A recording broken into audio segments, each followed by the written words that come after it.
All right, I think we're live. Give it about 3 minutes and then we'll get going.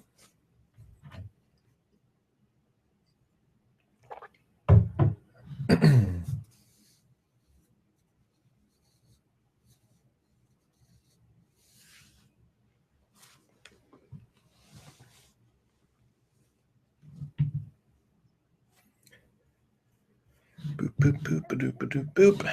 All right, people are piling in. Good stuff.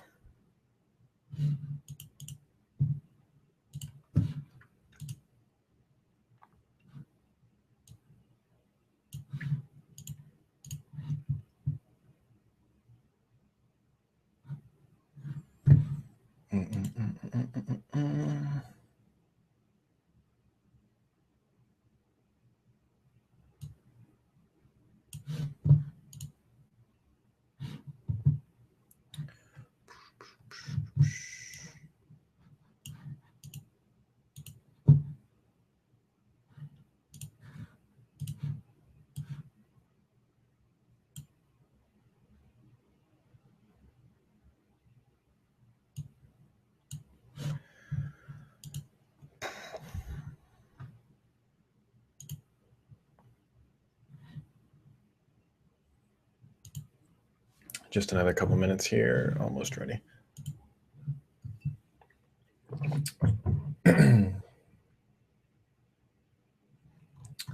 Alrighty, this is going to be a good show. Many things to finally be able to talk about.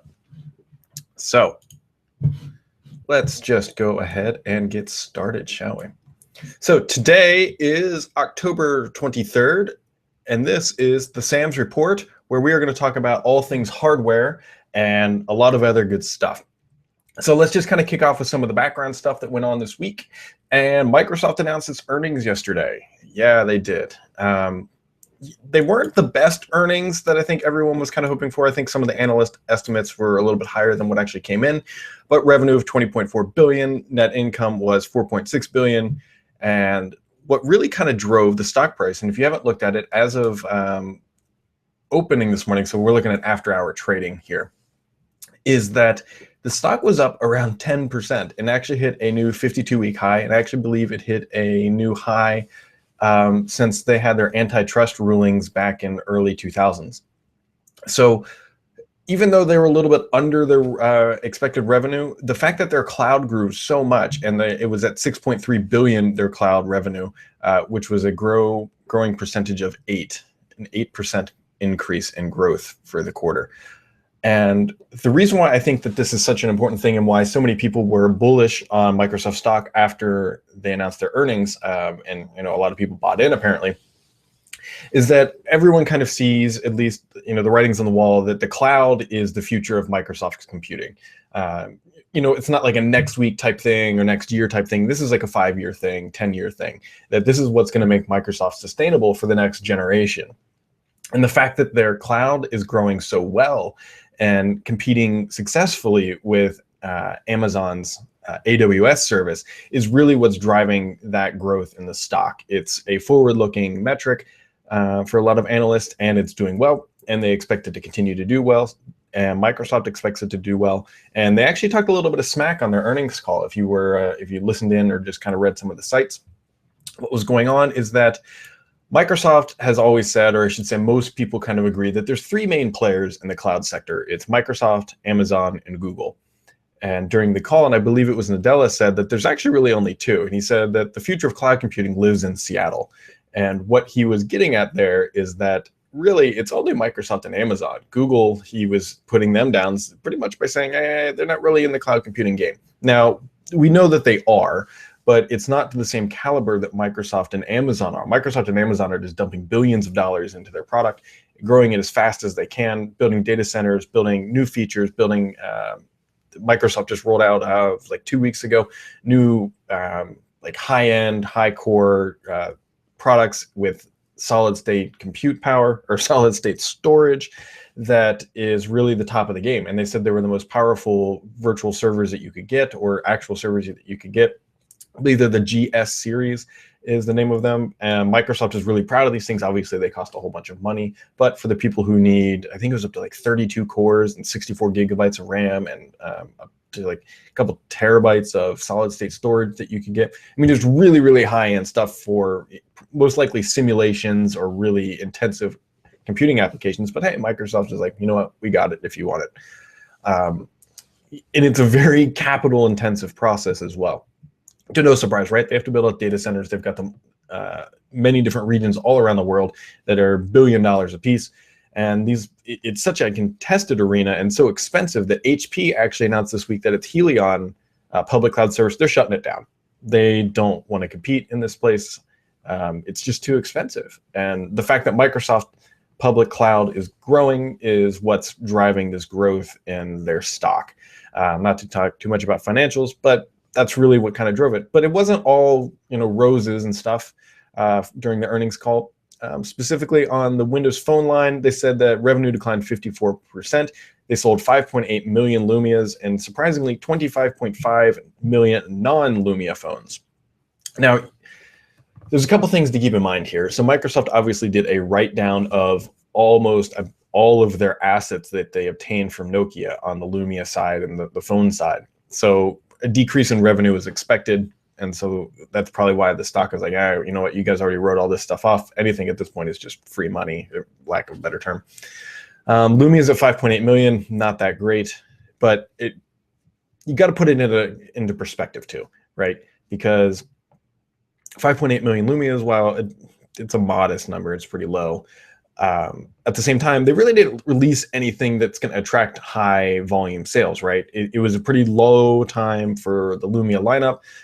They haven't released a flagship in a very long time. And so they're just kind of pushing out these low end like Lumia 630s and 640s and that kind of stuff. But we should start to see hopefully this number uptick because sometime next month, we're going to get the Lumia 950 and 950 XL, which will be premium devices. They also have some other mid-range phones that are coming out. So yes, 5.8 million is not great. It's a big revenue decline. The revenue decline shouldn't be too much of a surprise since they're doing less volume. But you got to remember when they were selling more volume, they were losing, I think it was 13 cents a phone. They were losing 13, I don't know if it was 13 bucks. That seems extremely high, but I think it was like 13 cents a phone when you factor in marketing and everything else. So the fact that they're making less phones actually means that they're doing better as a company in terms of profitability. So what they're doing is they're focusing on more premium phones and more strategic releases. And we'll probably also see a Surface phone, I would guess sometime next year. And so that's kind of the story of what's going on with the Lumia phones, lower volume, but you know what, that's expected. Microsoft can't just continue to bleed cash throughout these things, but they're not giving up, obviously, because they've got the 950, 950 XL. They put Panos in charge, which means we should hopefully see another high-end device, which will be really, really good for the Windows Phone community and those out there who are craving something new. Other figures that came out, service revenue was down quite a bit. This is not surprising. So service revenue came in at 672 million. It was 908 million. And just for clarity's sake, this is for Q1 of Microsoft, which is July through end of September. So July through end of September, they had 672 million versus last year, they had 908 million. It's like, why the big difference? Well, Surface Pro 3, remember? Surface Pro 3 was launched at the end of June, right at the beginning of the quarter. And so they got all that growth from the new Surface. So Surface line being down to 672 million, yes, that's not great, but it's not unexpected, right? They just announced the Surface Book, which you can see right here, and they also just announced the Surface Pro 4, which are going on sale next week. And so, yeah, obviously sales are going to be down. Who's buying a Surface Pro 3 in Microsoft's Q1 when they know that the next best thing is right around the corner? So there you go, just a little bit of educated perspective into some of the earnings. I would expect that their Q2 is going to be very, very strong. They've got a lot of good hardware that came out, although generally speaking, hardware has slightly lower margins, but I would expect revenue to jump. I would expect phones to jump too. I'll be curious to see how much these premium phones drive sales. I would expect they're going to sell a decent amount, but I don't think it's not going to be like an Apple type event by any means. So Q2 should be excessively strong for the company.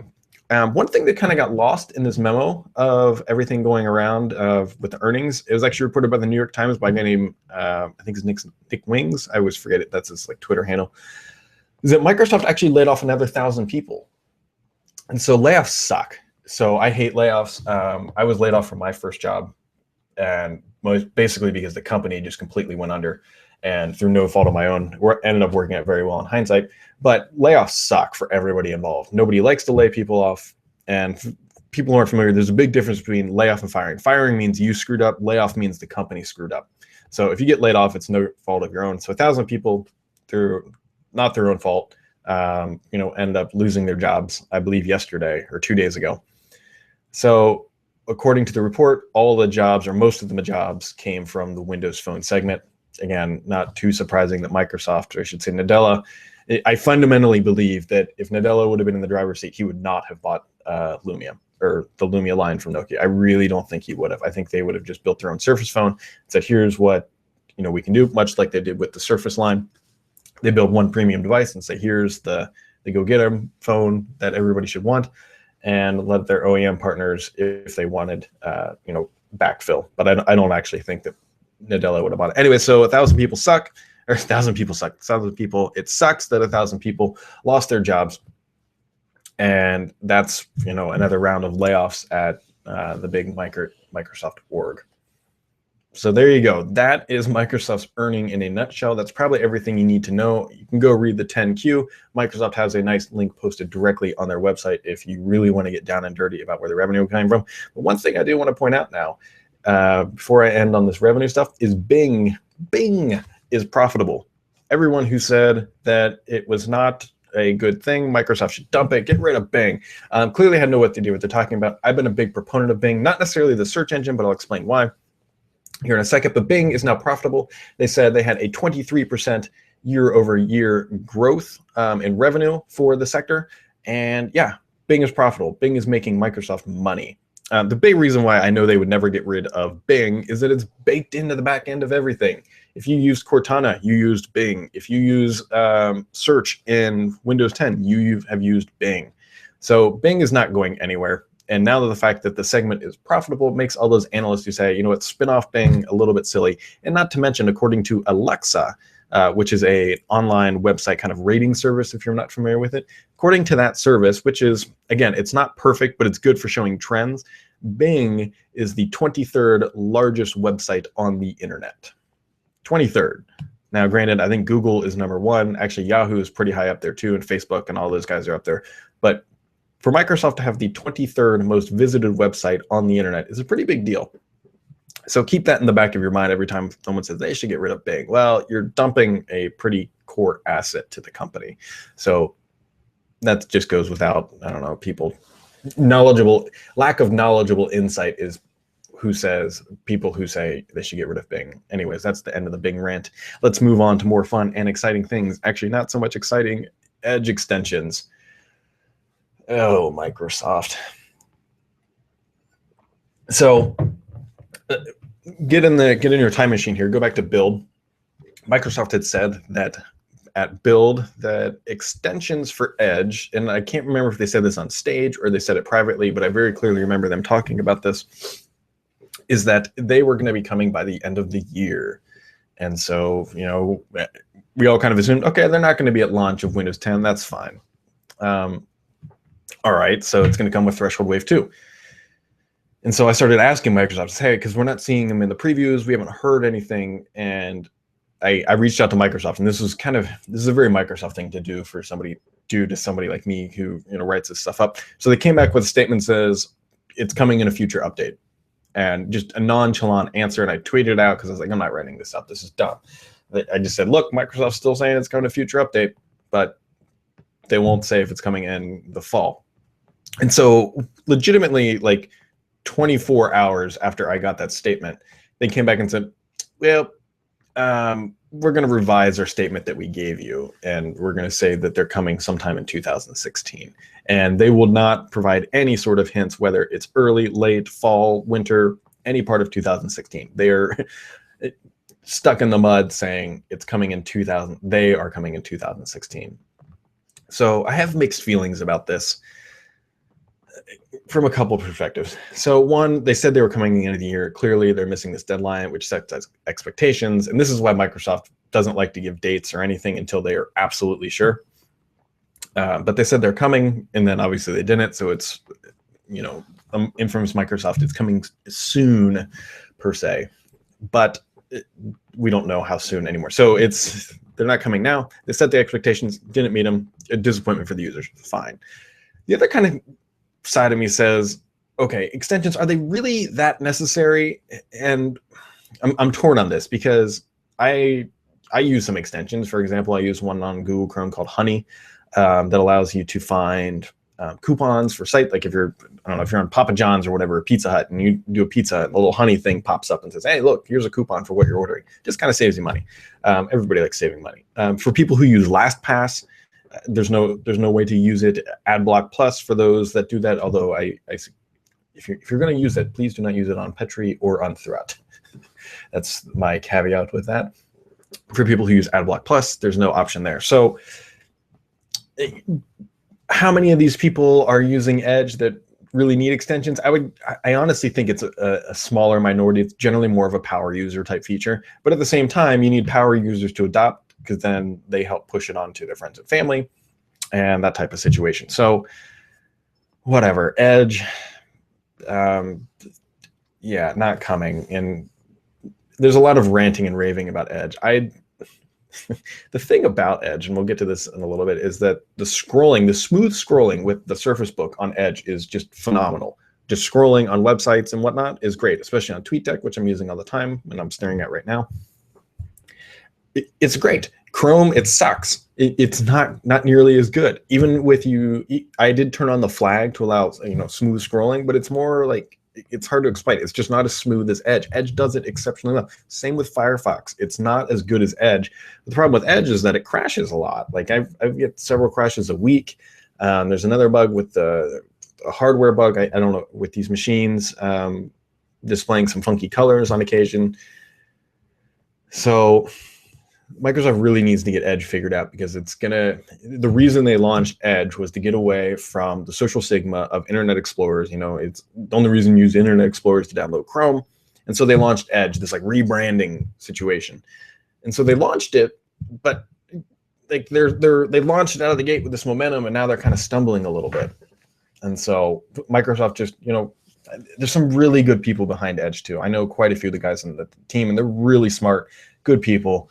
And I just wish their product reflected how much work has gone in, just because some of the bugs that pop up on occasion. So that is Edge coming in 2016. The extensions are, I'll be curious to see if there's anything else coming in Threshold 2 that they have up their sleeve. And speaking of Threshold 2, so if you've been paying attention to the podcast for a couple of weeks now, I've been saying it's been coming in November. I've been saying that for a while and saying, that's my sources are saying November. And it is going to come in November. I'm actually hearing that it is the first week of November. And now what's interesting about this is I got some similar information, and Paul, I'm sure you're familiar with Paul Thurrott. He got very similar information in completely separate, isolated buckets. I got some information earlier this week, sorry. And then Paul got some information actually on Wednesday, and completely, I can't stress enough, completely siloed buckets. And then we just started talking like, hey, this is what I heard, because Paul and I now share legitimately just about everything. And voila, he had some really good stuff on Edge, or on Threshold 2. And I had some good information, and it meshes perfectly, which is great. So I am hearing the first week of November. I believe Paul is hearing that, but Paul actually had a little bit more information than I did, and it's going to be called Fall Update. And I was able to confirm this. I've seen it. I've seen the documentation. And so it's going to be called Fall Update. It's not going to be called Threshold Wave 2 or anything else. Microsoft's going to stick to a Fall Update, which is not too surprising. They've considered other things, like they've called other updates, like for Windows 8, like Spring Update. And so now we got Fall Update. So which means basically what I'm expecting from Redstone next year is they probably call it Windows 10, whatever, summer, depending on when it arrives. Could be potentially Spring 2016 update, and then Fall 2016 update. So anywho, it's going to be called Fall Update. It should be here potentially. Well, let me check the calendar here. Where is my mouse? No, I would within 2 weeks or so, roughly, is what I'm thinking. So I might have some more information on an exact date and a build number here soon, but could be here within 2 weeks, actually, which is pretty good. That's a good job on Microsoft actually sticking to that timeline, keeping expectations on the desktop front, in line and whatnot. So yeah, this happened last night, actually. So my Xbox, which I play with that monitor right behind me, finally got Windows 10. Yes, whatever reason, I was just not lucky enough to ever get into the pools, and so I finally got it. What was not so cool about it was that I was in the middle of a game of Destiny, and it says, we're going to update your Xbox. Like, I was in the middle of a strike, for those of you who play Destiny, and I got logged out, of everything. Just straight black screen. It says, we need to update your machine, and the only options were to update or to stay offline. And so that was, I hope Microsoft kind of maybe lets users, pick like they do with Windows, about when they can update their Xbox, because that was pretty annoying, and just a very much a Microsoft thing of, hey, we're going to push this on your machine now, and there's really nothing you can do. So there we go. That was the Windows 10 on Xbox thing, and we've got some good hardware stuff. I'm going to talk about this stuff for people on the audio. I'm pointing to my Surface Book right behind me. But anyways, so I got a ton of questions, and Microsoft is being completely quiet about the Surface Book European release. So take this with a gargantuan grain of salt, but I was sent some documents from a retailer in Europe about this particular question. So what I saw, and I'm going to kind of qualify this statement after it, was that the Surface Book should be coming to Europe in the spring. What I saw was some just marketing material about how they're planning. And so I have two thoughts on this. The documentation that said this spring was either one, just kind of, hopefully not, I should say, kind of just guessing and saying, okay, this is when we think the stuff is going to arrive. But my more logical thought process here is that for the springtime, it's retailers plan pretty far out. Like, their holiday stuff is all done. The marketing and planning people, they are moving beyond Christmas stuff. They've already got this lockdown and whatnot. So they're generally about a quarter ahead of everybody else. So my thought here is that they have this information. They need to start planning now what their retail strategy is going to be for the warehouse too, where they're going to store this stuff, where they're going to display it on the store, and all that good stuff. So I'm hearing the spring for the Surface Book moving abroad. But again, this is one particular retailer in Europe. So take it with a grain of salt that there could be other retailers who get it first, larger ones. This was a smaller-ish retailer. But spring is what I am hearing for that.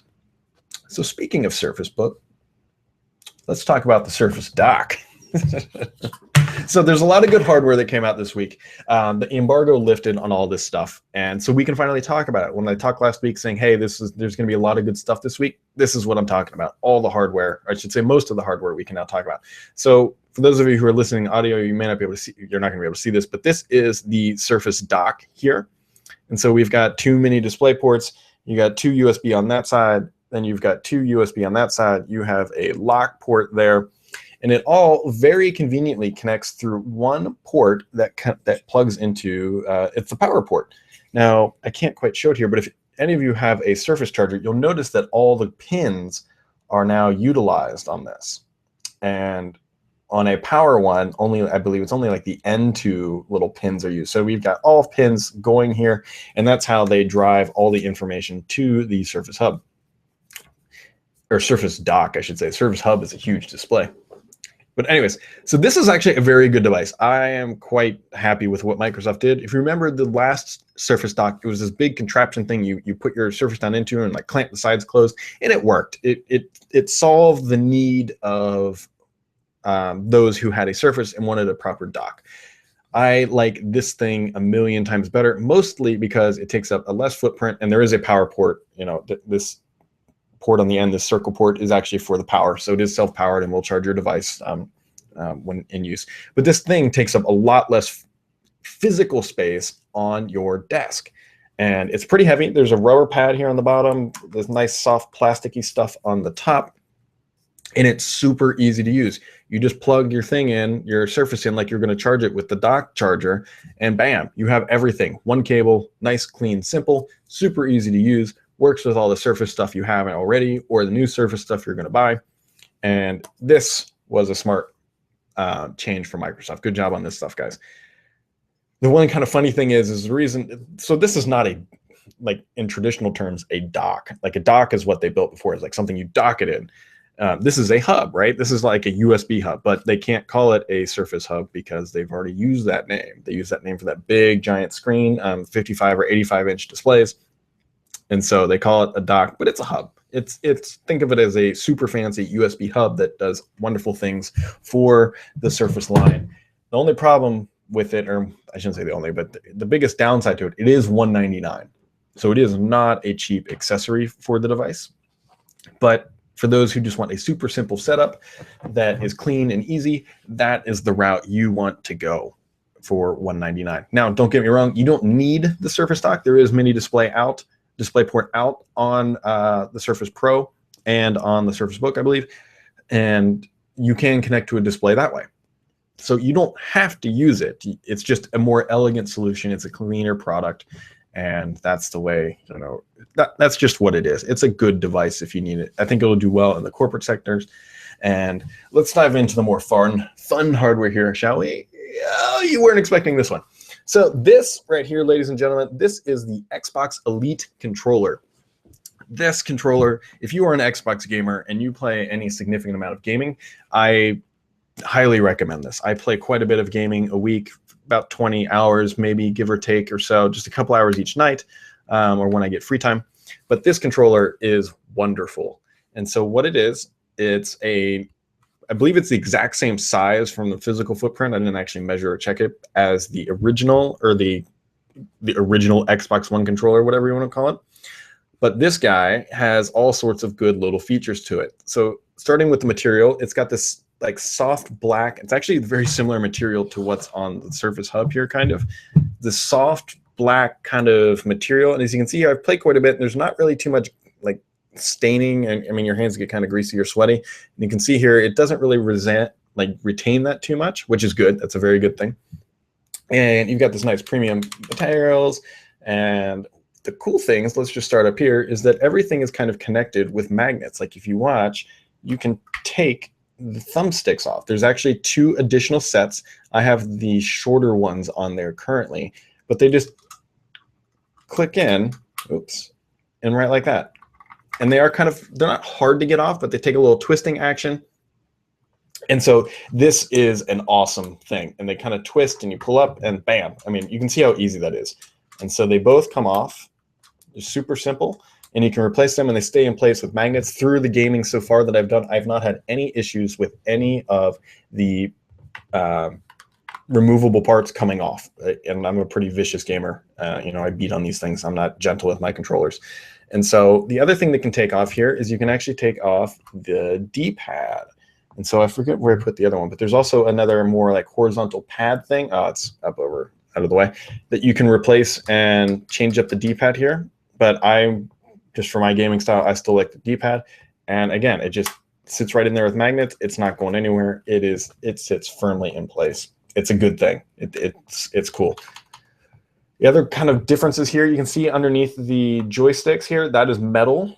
And it feels fantastic. But what's harder to see here is that around the edge of the little area is actually a plastic black ring that makes this experience of like rolling around the edges very smooth. On the existing controllers, it rubs right up against the actual frame or case of the controller. And so just moving it around, it just feels like money, right? It's just like buttery smooth, very well done. Other things here is in the center, there's this switch. So every button on here and on the back, which we'll get to in a second, is customizable. You can remap any key to whatever you want. And so you can actually have 2 presets for your gaming styles. And I play a lot of Destiny, and I also play quite a bit of Smite. If you ever play Smite, let me know. Not enough people play that game, but it's a lot of fun. So I have 1 preset for Destiny and 1 for Smite. And it makes, that way I don't have to go in and change everything. Bam, just off and running. It's awesome. I really like it.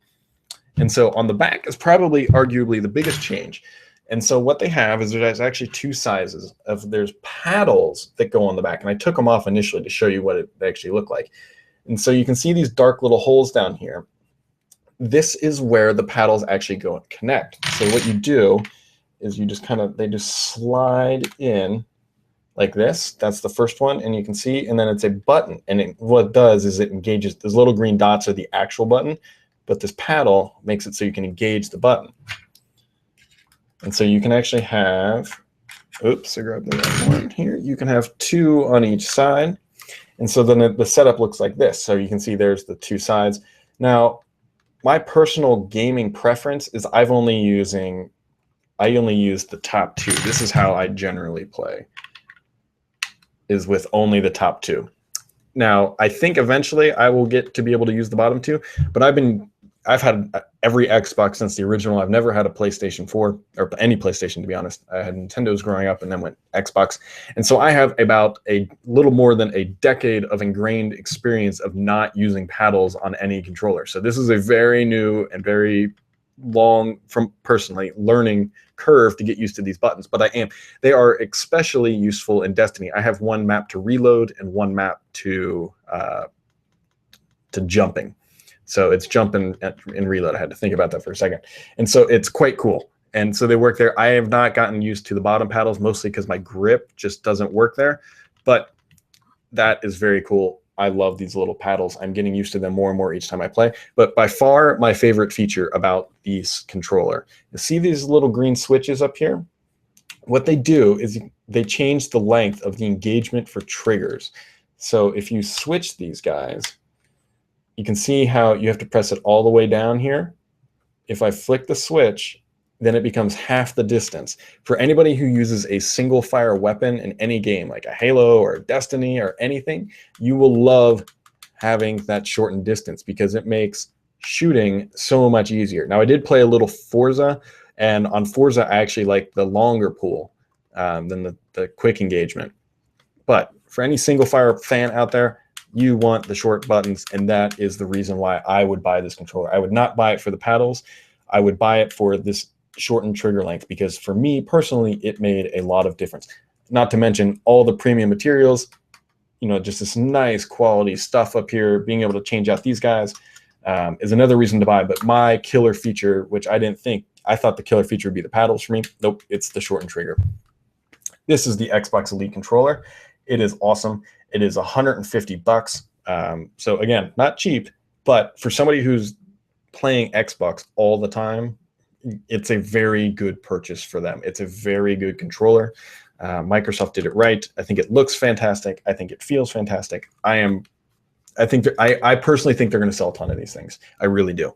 So moving on from that, let me get these paddles over here and out of the way. Let's talk about the Surface Pro 4, guys. Been hearing about this thing all the time, and this thing was under embargo, and now can finally talk about it. Been using it for about 2 weeks. It's a good machine. This is very much, by all respects, an evolutionary update. Do not expect some radical difference with this guy, but you've got your slightly larger, let's see here, let's get this display on, let me punch my password in.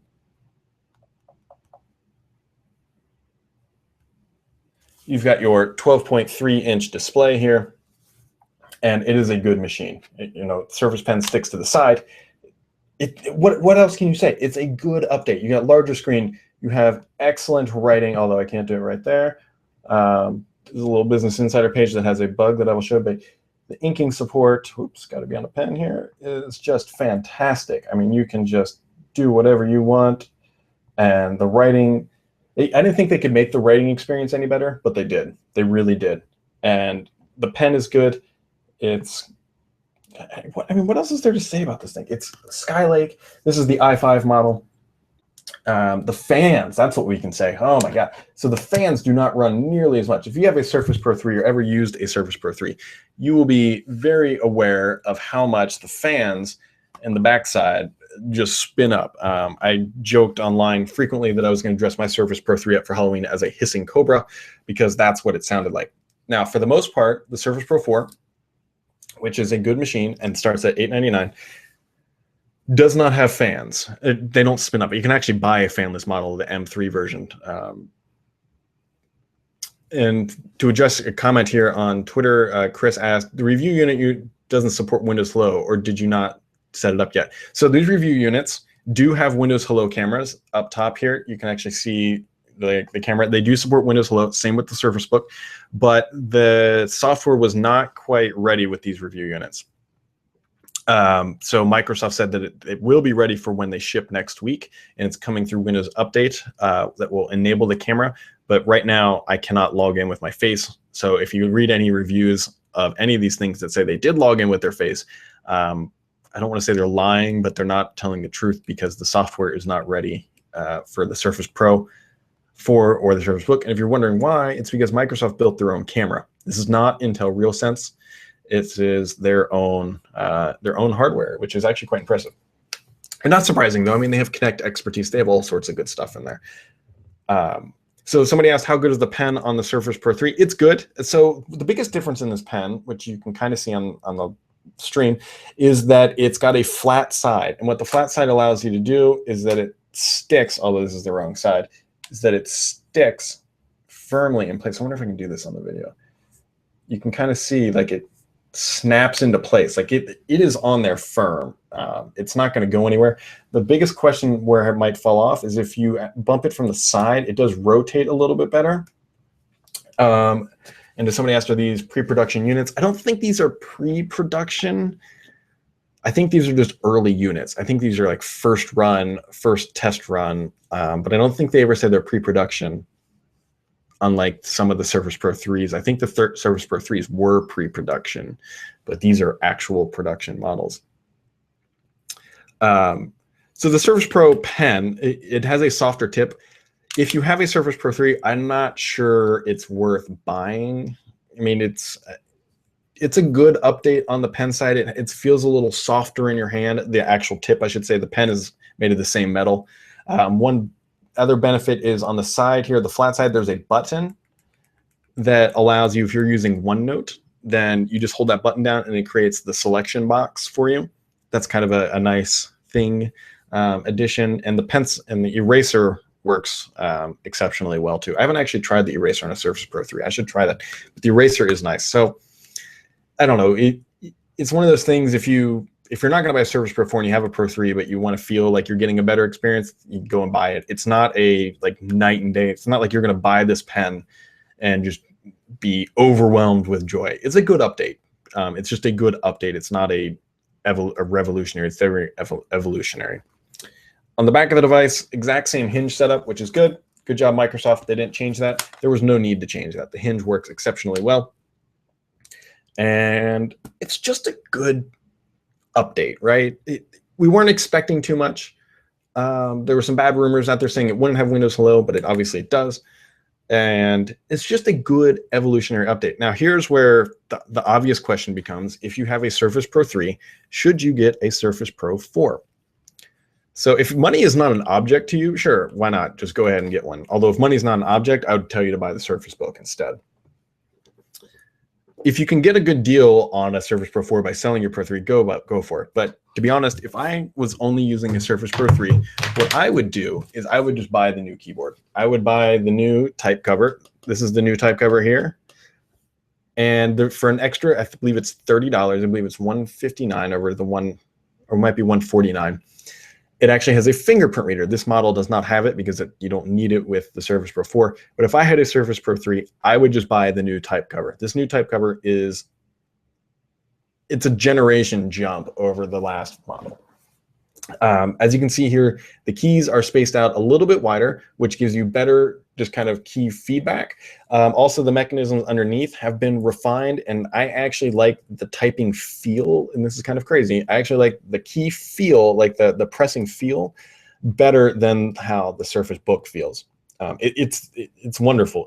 They did a great job. Not to mention, this trackpad is bigger, it's smoother, and it responds to gestures much better than the previous iterations. Not quite as good as the Surface Book, but if I had a Surface Pro 3 that was the i5 or i7 model, I would buy a type cover and I would call it a day, and I would wait till the Surface Pro 6. That is my personal opinion, because the performance gains aren't, I mean, they're good, but they're not exceptional. You get a slightly larger display, which you really can't notice unless you're comparing them side by side. And there's no new ports really, right? It's not using USB-C, same port setup. So buy yourself the type cover. If you're really feeling generous, buy yourself the new pen and just call it a day and save yourself the rest of the money. That's my personal recommendation. If you have a Pro 3 that is not the i3 model, if you have the i3, then you might want to start thinking about updating, because that chip's going to feel really slow here pretty soon. So that is the Surface Pro 4 and the new type cover. Same flat back panel, still says Microsoft on it. Oh, it's also, for those curious, this is a big deal for me. It now has a print screen button. It's the exact same keyboard setup, key layout, I should say hotkey layout as the Surface 3. If you have a Surface 3, this keyboard would look very, very familiar, but it's spaced out a little bit wider, a little bit larger, because the Surface Pro 4 is a little bit larger. So there you go. This is the type cover. I wrote some more pretty pictures on Petri if you want to take a look. And it connects the exact same way. But the moneymaker, the holy grail, is this guy, the Surface Book. This thing is incredible. I absolutely love it. So this is the Surface Book. This is the i5 model. It does not have the additional GPU here. Apparently, I know why it's rebooting. I had to run a specific update to try to fix an issue that I have with mine. So this is the Surface Book. It is everything you read. Hopefully you read all the reviews. Hopefully you read my review and Paul's review. But it is a thing of beauty. Now, not everybody loves this little teardrop shape here. I'm going to have a post that has a lot more pictures of this hinge in action. But whoa. One issue is that these magnets that keep it shut are very strong. But there you go. You can see how that hinge works. It's very slowly opening and closing it. And you can see the vent ports along the side. The fans only, again, spin up during pretty heavy use. I did a little photo editing in Photoshop with this, but during web browsing, no, it's not like the Surface Pro 3 where they spin up. And during video playback on YouTube, they would occasionally, especially if you're trying to run 4K. But this thing, I quite like it. Again, same Surface Pen. You know, it attaches to the side here. You can probably see here. Oop, if I could get the, there we go. Like, you can actually see this thing like lock into place. Like it really sits on there. And so it's a good little setup. There you go. So that's the Surface Pen on the side. My biggest issue, aside from the production faults, which this unit might have been pre-production, I don't think it was, but it'd make a little bit of sense, is that this screen is, you can see here, it's a little wobbly.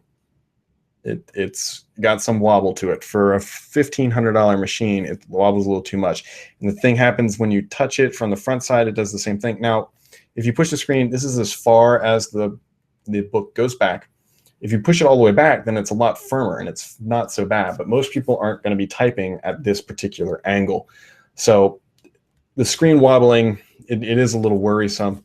My first experience with this thing was sitting on the back of a 737, and when we would hit turbulence, it would bounce. So keep that in mind, that there is some screen wobble. If you're using this on the desk, if you're using it, I mean, it's not like game-changing or show-stoppingly bad. Don't get me wrong. It's just something to be aware of. And so what you do here is you got the little wobble, but whatever. You press this button, and you'll see it kind of goes red then green, and then this thing just pops off. Whoops. There you go. It just slides right out. Usually it's a lot easier when you're on a hard surface. And then you just get this nice tablet. You get a 13.5-inch tablet that is uber thin. I mean, this thing is incredibly thin, probably just about as thin as they could ever make it. I shouldn't say ever. But because there's no USB ports, there's no ports of any kind other than the bottom, it's super thin, it's lightweight. The battery life on this thing is not so great. It's only about 2 hours. That's because 1/3 of the batteries are in the display, 2/3 are in the base. They do that for weight and balance. But this thing is sexy as hell. Like, I love this tablet. I love just popping this thing off and just running with it. And I just sat and watched the Bengals game. I'm a big Bengals fan. I just used the tablet mode during the entire game. And I had to recharge, well, put it on the base, I should say, a little bit. But for most of the game, I used this guy. and it just works. And what the big difference here is that when you reattach it, like it just sits itself right down on there. Whoops. Oh, there we go. Figures I can't do it while holding it, but when you set it down, it's much easier.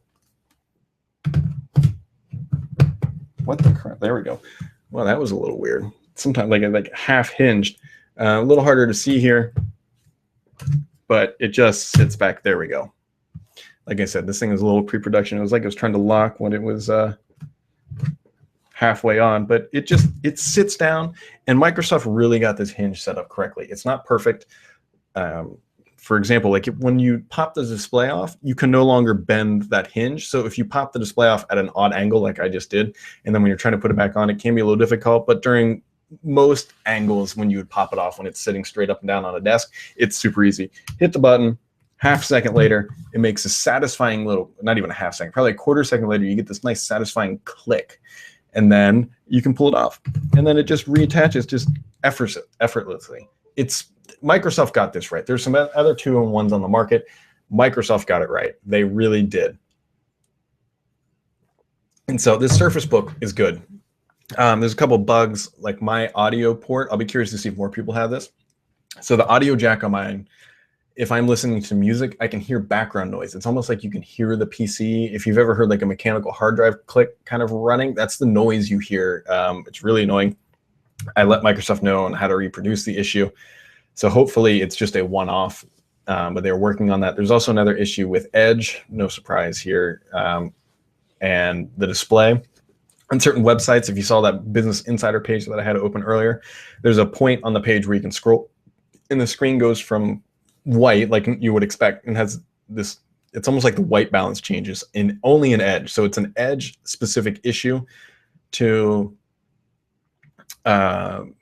this display, because it does on the Surface Pro 4. It does not do it on my Dell XPS 13 or my HP Spectre 360.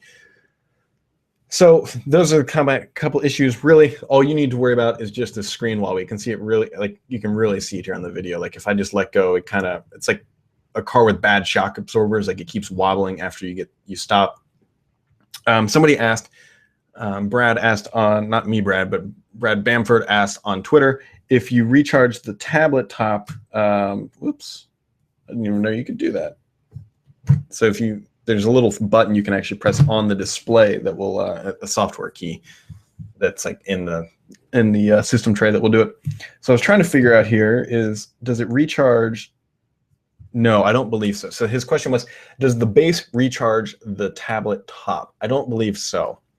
I believe they're just kind of independent, and they work themselves down independently of each other. So one will not charge the other. So there you go. That's actually a pretty good question.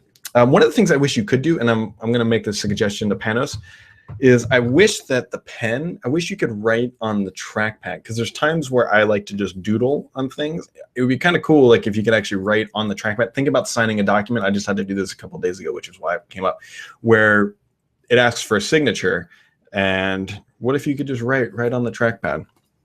I think that'd be a pretty cool little addition to the Surface Book. But overall, this is going to be my daily driver. And to me, that's a pretty big deal. I'll work through the kinks of the screen wobble and the Edge issue, but I really like it. The key's a little mushy, not perfect, but what really separates this thing is the trackpad. The trackpad on the Surface Book is the best Windows trackpad ever. No questions about it. It is the best trackpad you will ever use. Gesture recognition. Look at that. I don't know if you can see that, but bam, look at this. It works. It's working every time. Every time. It is working. It works accurately. It is just phenomenal. I love it. I love this trackpad. It does everything you would need. It's very responsive. It feels and clicks wonderfully. Microsoft finally built a trackpad that doesn't suck. It doesn't suck, which is what's driving me to use this. The Dell XPS 13, okay, but the gesture recognition was terrible. I had to turn them all off. Not to mention the Dell also shows a lot of grease, like oils from your hand, because it's a carbon fiber base. But the Surface Book is a wonderful machine for the price. And that was pretty much universally praised. Everybody had, if I had to sum up all the reviews, and I read obviously I couldn't read everybody else's when I was writing mine. I wrote mine independently. Everybody wrote the same thing. It's a awesome premium laptop with a few bugs. And so with that caveat, the bugs can be fixed, right? They're just minor things. It has nothing to do with the form factor. It has nothing to do with the hinge, has nothing to do with the trackpad, has nothing to do with the keyboard. All this stuff can be fixed either through software or some minor revisions or just figuring out what's actually causing it. But for a first laptop from Microsoft in this configuration, Microsoft hit a home run. I love this machine. I'm going to be using it all the time. If you're going to VeeamON at the end of the month, actually next week, I will be in VeeamON in Vegas. If you are headed to that conference, I will be there with my Surface Book. I don't know if I'm bringing the Pro 4 yet. So a couple of things here. Some readers last week pointed out they wanted to know why my Surface Pro 3 and Surface 3 were gone. So these guys have been sitting on my desk for 2 weeks, but I was not allowed to show them off. That we were not allowed to talk about them, take pictures, or do anything with them. That's why the space was empty. And a couple of people pointed that out the last show. They're like, "Hey, where'd your stuff go?" It's because I had to unplug them and move them. There is some other Microsoft hardware that I can't talk about yet, that's still under the wraps that we will be able to talk about soon. And because somebody just asked me about it. Yeah, so maybe we can talk about, I don't know if I can talk about that next week yet or not. I should probably figure that out. Yeah, so there is other Microsoft hardware that was announced that I have not talked about yet, and astute observers are correct. So Surface Book, awesome. The big question is, do you buy a Surface Book or a Surface Pro 4? It's a really tough question because here's kind of where my mindset falls. If you're going to buy a higher end Surface Pro 4, I would buy a lower end Surface Book instead. That's what I would think. That's what I'm thinking. Like if you're going to be spending over $1,500 on a Pro 4, I would seriously consider a Surface Book instead. Don't get me wrong. The Surface Pro 4 is a good machine, but the Surface Pro 4 is a good machine, but the Surface Book is a better machine. For what I use it for. If you only need the tablet portion and you don't want to spend more than, let's say, about $1,200, Surface Pro 4 is a great machine. You will be happy with it. Do not get me wrong. You will be happy with a Pro 4. But the Surface Book is a wonderful laptop. It is everything I would want in a laptop almost, if they could fix the screen wobble, the audio issue, the edge issue with Edge, and maybe a little bit better battery life, I guess, would be, what they could do for the next generation. But here's the thing. Here's the way I've thought about this the entire time ever since they announced it. When they announced this, jump back a couple years, when they announced the Surface RT, remember what that thing was? It was kind of a hybrid non-solution product. Just think of the form factor and think about how that form factor matured over 3 years. Think about how the Surface Book is going to mature over 3 years. Now that it's out there and they have a little bit more freedom with it, think about how this product is going to mature and how Microsoft is eventually just going to dominate the super premium Windows market, laptop market.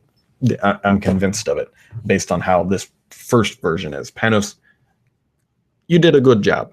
So that's that good stuff, guys. It has been an awesome week. I hope you guys enjoyed all the writing. It was ferocious trying to write up 3 reviews of the controller and those 2 guys and get them all out while keeping on track with everything else.